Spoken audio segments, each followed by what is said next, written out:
I just want to show you this Valerian plant that I'm just in the middle of moving it while the group has rebedded the paths with wood chip. The Valerian plant was under the ground at that time and it's just come out. It came out here, so it was in the path, so I've moved it. So I've taken it out and I just want to show you the roots. So this is a real Valerian, not the weedy one that pops up a lot on my roof, for instance. It's the roots here which are really medicinal. It's used as a sedative, a relaxant. And when you can actually use the leaves and you can use the flowers as well. It become a really tall plant. So actually it's not a bad thing to move this because it's a bit awkward. It often topples over the path. But it's these roots which are really prized for their medicine. So I've snapped off a little bit and put it into my pocket, and I'm going to take it home tonight and I'm going to add it to some hot chocolate. So I want to just show you what the root looks like there. And it smells sweet, sickly sweet. It's an amazing root. Cats go crazy for it sometimes, just like sometimes they go crazy for catnip.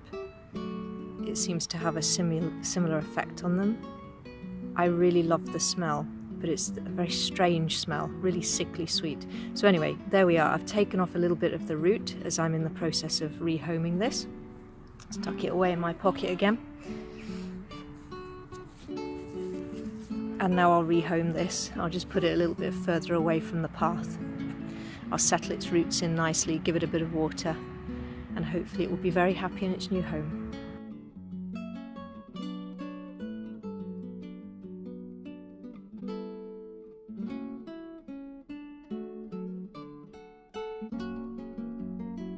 There we are, can you see it? It's just nestled in now, it's further back from the path. And you can see next to it wild garlic, dust oak. You can see how little the Valerian is at the moment. If we come back to this in a few weeks, it will have shot up and it will make about 4 foot tall. It likes wet conditions. It's kind of marshy, boggy soil. Here it's not really that, but the water level is not too deep here, so it does quite well. It's a beautiful plant. This is Valerian officinalis.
Here's another Valerian that's growing at my Folkestown, my garden house.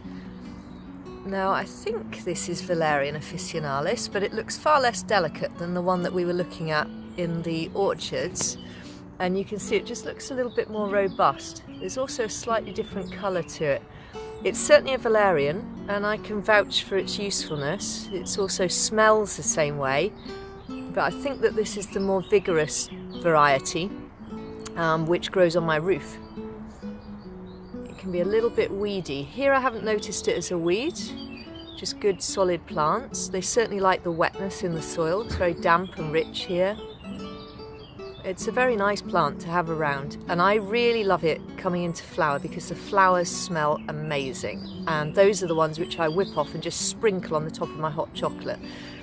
So as I've been saying in the text, it's really not a good idea to boil up your valerian. If you are lucky enough to get some root off of a plant, then don't waste it by boiling it all up, because all of the volatile oils, which are the ones that you want to try to bring on a little relaxation and relief from sort of temporary anxiety, they will all disappear off into the air. So the best thing to do really with this is just to try to get a little bit of it in that hasn't been heated too much. Now, one way to do that, rather than make a cup of tea or sort of boiling it up in any other way, is to just eat some of the flowers. It will be a mild effect, but it's quite nice and delicate. Sometimes the milder effects are the most effective. Also, to make a tincture. Now, classically, you'd make a tincture by chopping up the root and putting it into strong spirit, such as vodka.